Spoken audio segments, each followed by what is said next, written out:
Hello, I am so excited to bring you this next guest. Doresa Ibrahim is someone that I had the chance to meet almost a year ago when we were both in a mastermind together. And just seeing her tech savviness, her care for others, and the story behind what she does, it truly made me want to continue to hang out with her. And I am so glad that she agreed to be on this Global Business Women's Summit with me. And so today you're going to be in for a treat. She has got a great story, some great things going on, and some great pieces to teach you. So without further ado, welcome, Doresa. Woohoo, Doresa. Thank you for having me, Renee. I'm so glad that you're here. And so for those women that don't know you, tell them a little bit about maybe your founding story, how you got your business started. Okay, well, I suspect my founding story is similar to many others who decided to venture into having their own business, especially online. Unfortunately for me, I was a very busy traveling consultant on the road 75% of the time, working with many businesses. And all of a sudden, my mother became disabled where she couldn't walk. And as the only child, yeah, I've told her she should have had more, but as an only child, it was really up to me to take care of her. So at that point in my life, I made a decision that I could no longer continue what I was doing the way that I was doing it because I had someone else to kind of take care of. And so that's when I started to look online to see how I could leverage the skills that I have as a consultant to the online space.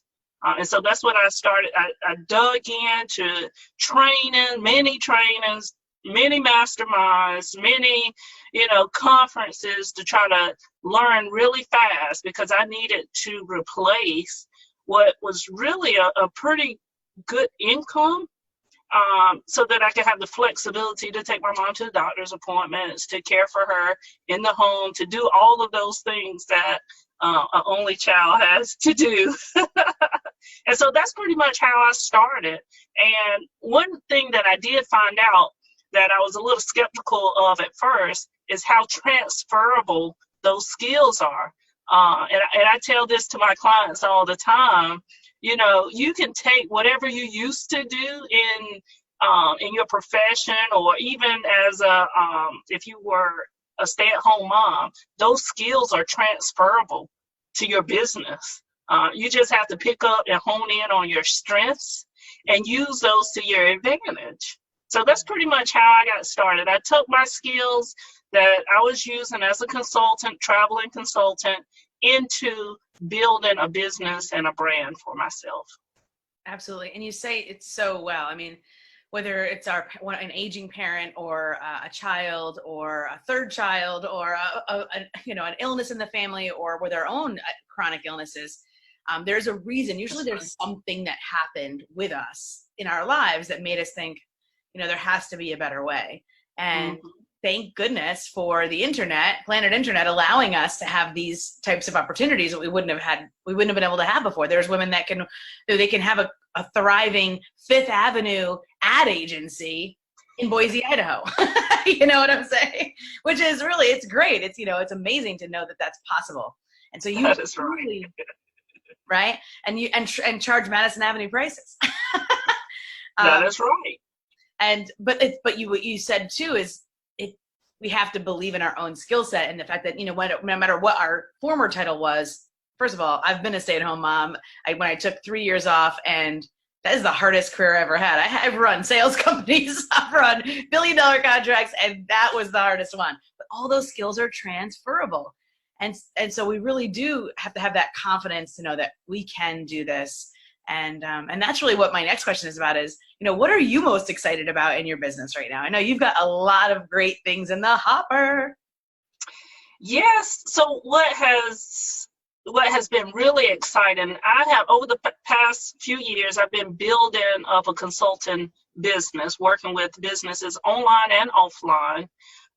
But what's really exciting now is I've had the opportunity to mentor others who want to become a coach or want to change careers. So I work with people that don't have experience working with other businesses, and then some that do. And in the last couple months, I've really been able to take newbies and to get them into a position where they can make six figures within the next 6 months, with the training that I provide and the mentorship and the accountability and the other coaches that I partner them with. That has been really, really, really, really exciting, to help others grow their business or build a business.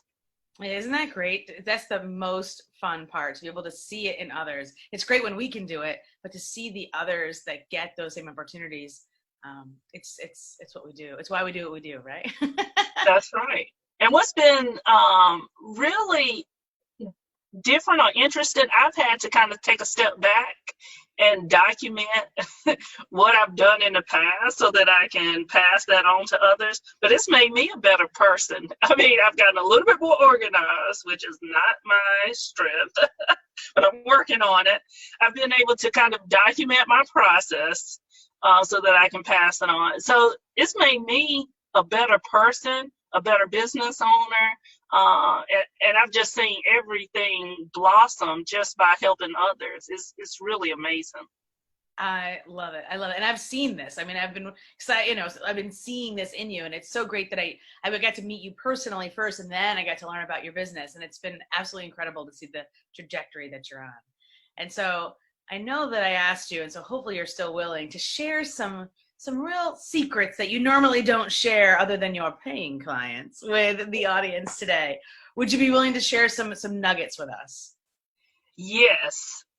So what I want to share with even a startup or someone who's been in business for a while is one thing that you can change in your business that can increase your revenue by 34% pretty much overnight. So this one strategy, just by implementing it in your business, can make at least a 34% increase. I like that. So this is something that's probably not going to be new. It's not, like I discovered anything amazing, but it's just one thing that I've seen people not doing, and that is upselling and cross-selling every single time that you get a new client or customer. So my language, I love it. Yes. And the reason why you want to cross-sell or upsell is because you've already established a relationship with that customer or client. So it's an easy introduction to another offer. So the only thing that upsell really means is that you're offering a higher grade or quality or size of the item that the customer may be interested in buying, something that's going to help them. Could you imagine going to go buy a car and you have your mindset on, I'm going to spend $15,000. And then all of a sudden you walk away with a $25,000 car. Well, they just upsold you to a little bit more expensive car, and they made you feel like you could afford it, even though you had your mindset on one thing. And that's pretty much the concept of it. So what I want you to think about, there's 3 questions I want you to think about in your business. What else do your clients want if they accept your initial offer? So you have an offer, they have accepted that offer. What else might they want? And then second, what can I offer them right now? What can I give them right now? And the third thing you want to think about is, what can I find to offer them that you don't have yourself? What could you obtain from another business? So it doesn't necessarily have to be something from your own business, but maybe there's another business that offers something that you can work out a relationship with and they can get a discount, but it complements a service or product that you have already offered your